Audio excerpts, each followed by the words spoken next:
al doctor Luis Figueroa Montes, que es el tercer conferencista de este tema.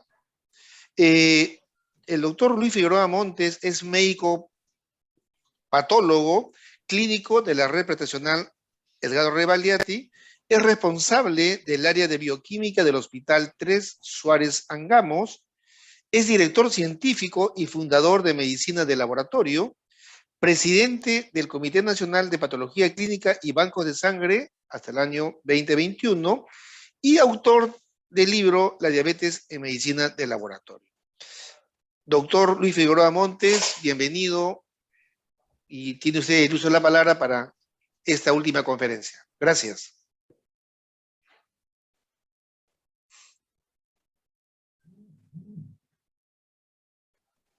Doctor Figueroa, ¿puede poner su micro, por favor? Activarlo.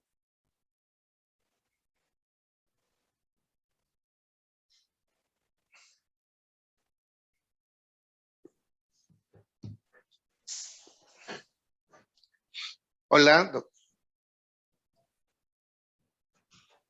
doctor Figueroa. ¿Me escucha? Sí, perfectamente, doctor. Perfecto. No sé. Bueno, en primer lugar, agradecer a la invitación del gerente de la oferta flexible, el doctor Eri de la Torre, por esta oportunidad de dirigirme a todos ustedes. Agradecer a las dignas autoridades de la seguridad social y igual a nuestros colegas en el viejo continente y a todos los que van a participar de este primer foro internacional donde se aborda de manera multidisciplinaria al COVID. En realidad, el propósito de esta conferencia es conocer un poco de los desafíos que tenemos como sistema de salud en relación a esta tercera ola que nos está impactando en nuestro país.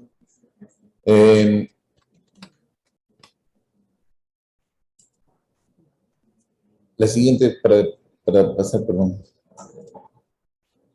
¿Dónde? ¿Sí? Ok. Bueno, declaro que no tenemos ningún conflicto de interés en relación a esta conferencia, así es que pasamos al siguiente PPT. Muy bien. Yo creo que el SARS-CoV-2 es la enfermedad del siglo definitivamente. Ha sido una enfermedad de la cual no solamente ha tenido un seguimiento científico, sino también un seguimiento mediático y que ha generado mucha reflexión en relación a la intervención de la ciencia y cómo influenciamos en el manejo de las enfermedades, más aún en esta pandemia que prácticamente puso en pausa las actividades en todo el mundo. Portada de muchas revistas y esto continúa. No se imaginan la cantidad de información científica que todos los días se libera en relación a esta enfermedad. En nuestro país, en especial, el SARS-CoV-2 impactó de diferente forma en la primera y segunda ola, dejando estadísticas lamentables, ¿no? Ocupando puestos probablemente complejos y difíciles hoy en día de repente de entender, pero en general reflejan las deficiencias que existen en los sistemas de salud en los países de medianos y bajos ingresos, más aún en Latinoamérica. Tenemos más de 500 médicos que han fallecido, ocupamos el tercer puesto en Latinoamérica sobre este tema, y en realidad hacer de repente una reflexión sobre cómo impactó esta enfermedad y cómo no estábamos preparados para la misma.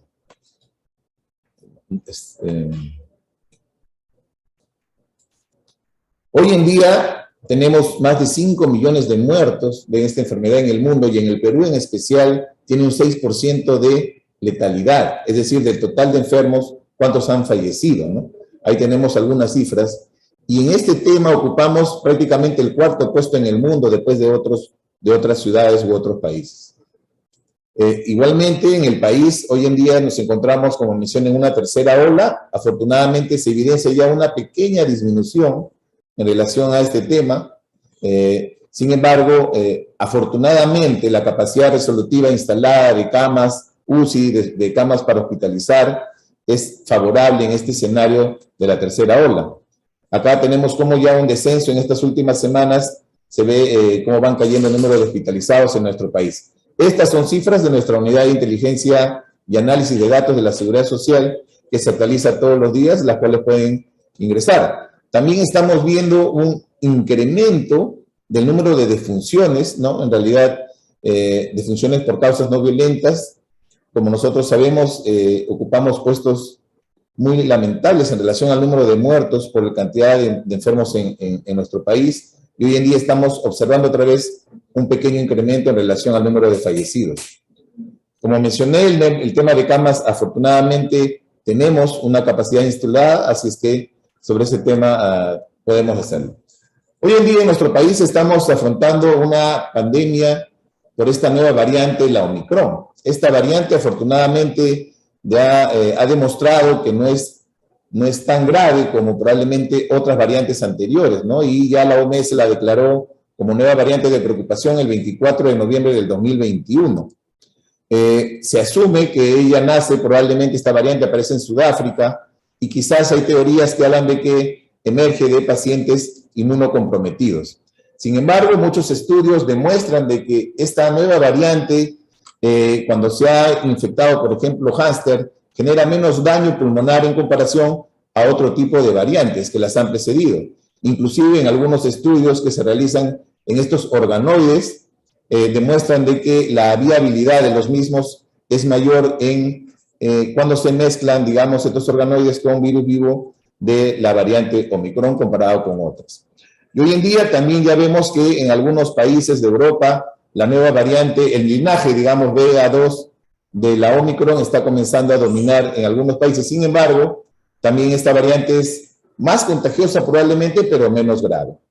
En ese escenario, en plena pandemia, tenemos algunos desafíos que abordar como país, tenemos algunos desafíos que abordar como sistema de salud, y he tratado de resumir en base a una reflexión y a una perspectiva, las siguientes, de las cuales vamos a desarrollar una por una.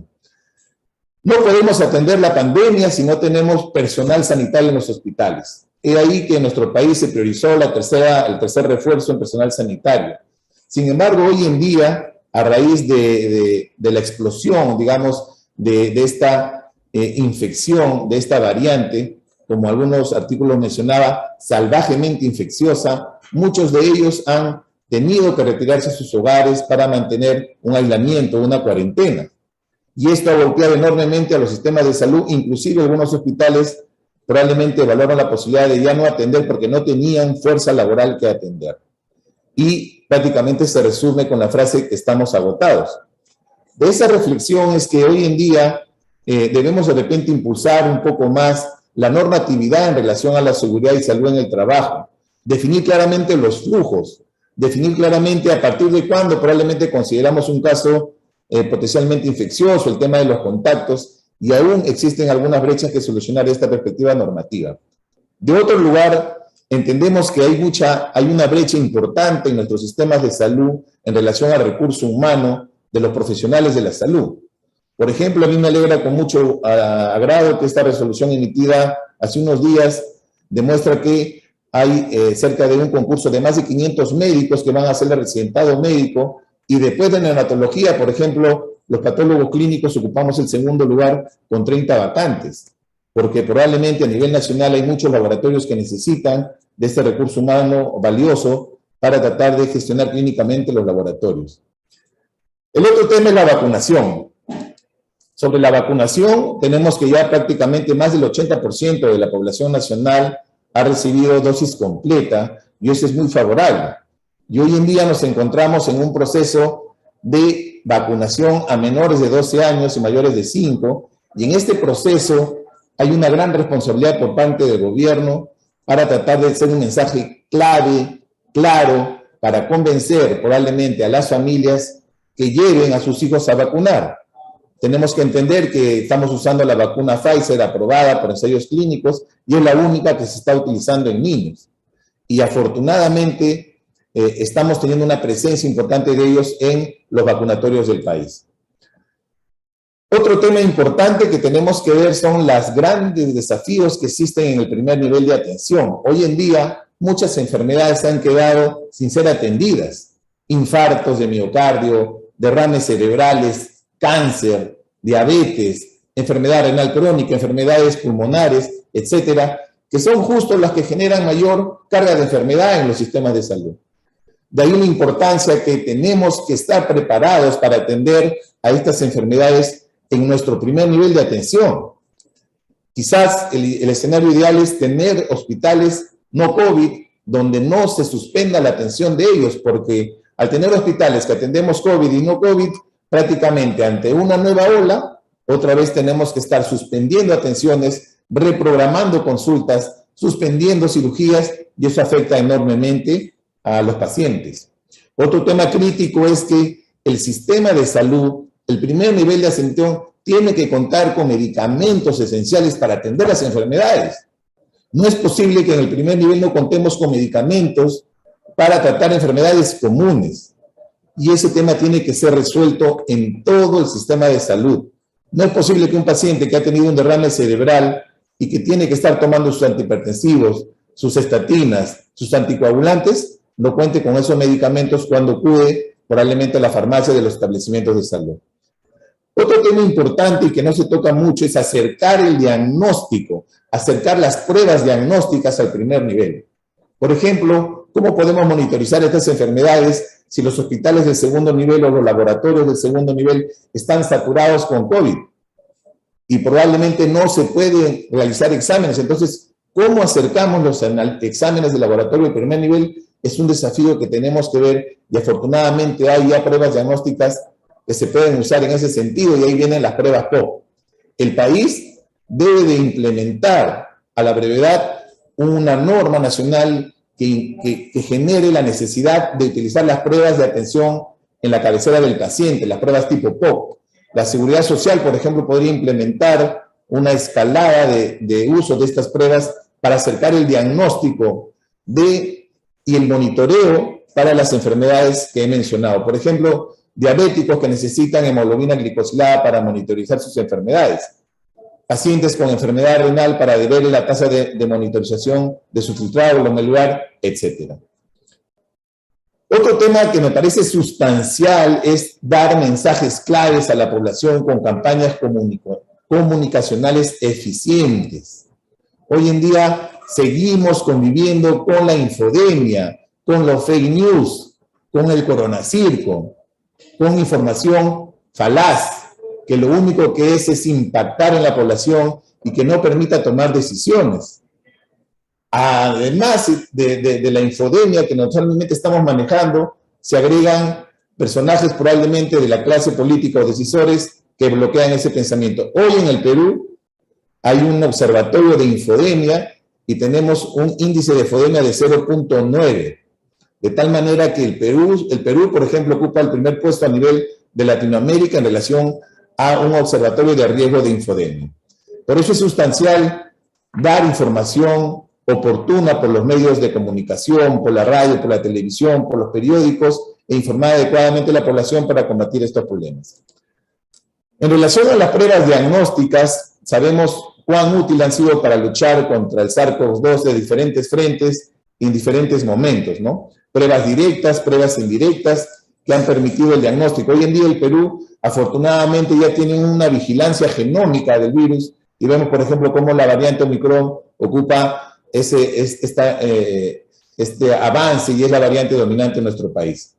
De la misma forma, de lo que teníamos un laboratorio de biología molecular, hoy tenemos 123 laboratorios de biología molecular que van a dejar probablemente los cimientos para luchar contra otras enfermedades, por ejemplo, el dengue, la tuberculosis multidrogo resistente, etc.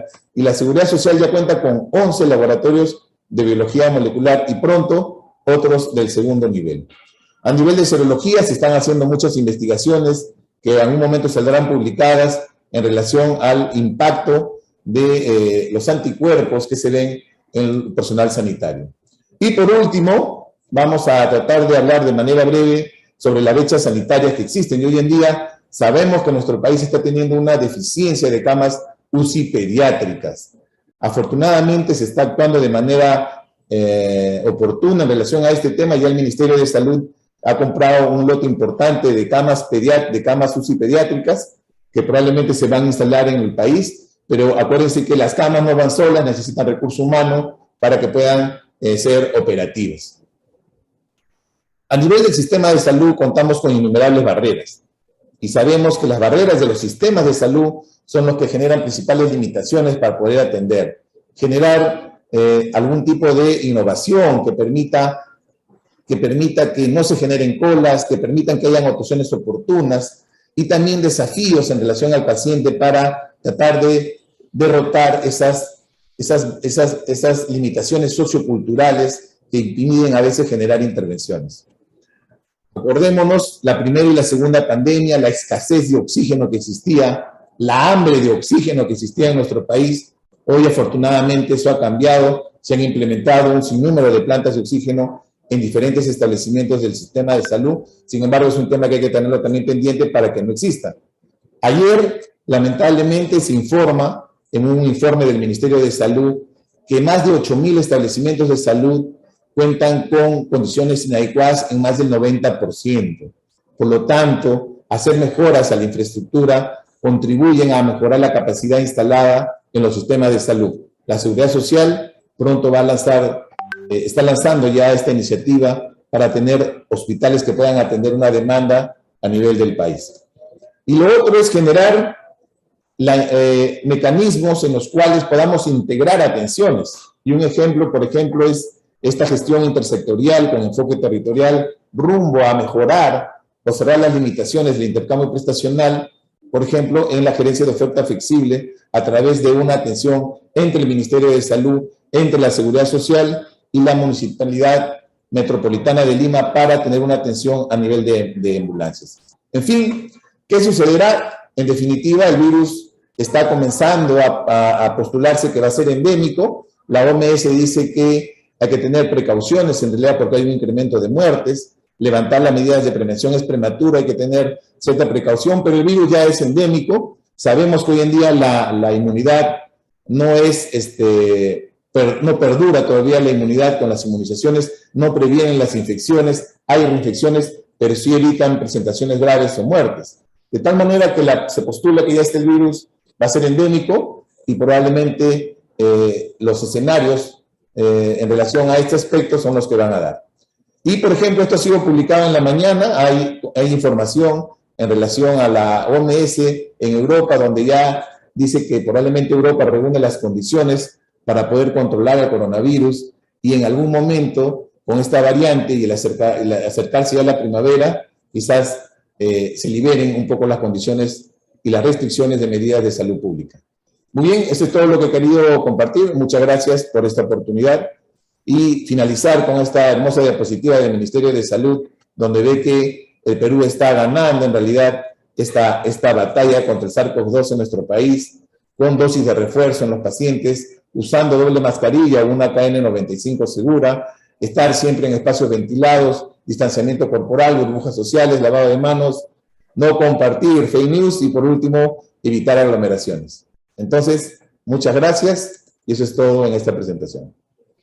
Muchas gracias, doctor Luis Figueroa Montes.